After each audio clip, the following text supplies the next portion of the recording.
A tak sa končil jeden zvláštny rok na Rockforte.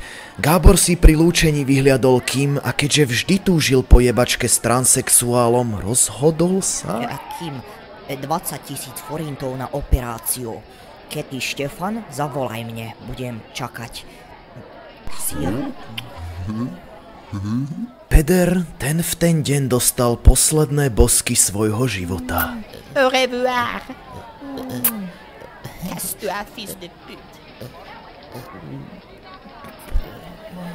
A Dano, ten ako obvykle len bezducho chodil, sledujúc tú zmes rôznych rás a podrás, ako si falošne sľubujú, že si napíšu.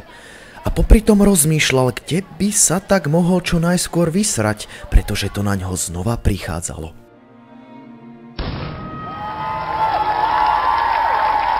Francúzske kurvy boli vyprevádzané mohutným potleskom.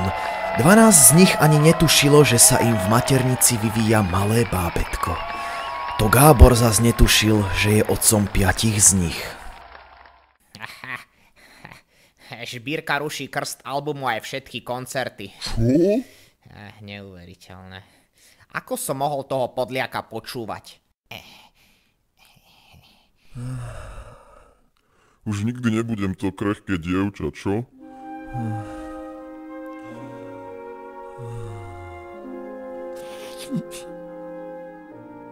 Nikdy.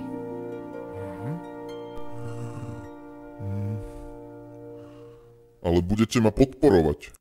Že, chlapci? Dobre ti tie hormóny dojebali hlas. Dano, aspoň ty. Jasné, Števko.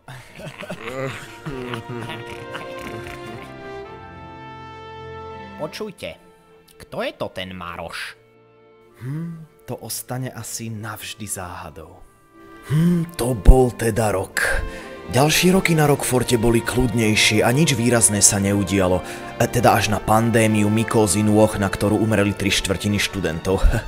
Meky Žbírka sa vzdal svojej speváckej kariéry a začal točiť cukrovú vatu na kolotočoch v Šamoríne. A Dano Drevo? To je živý dôkaz toho, že aj obyčajný človek, ktorý sa vie jedine posrať, sa môže stať legendou.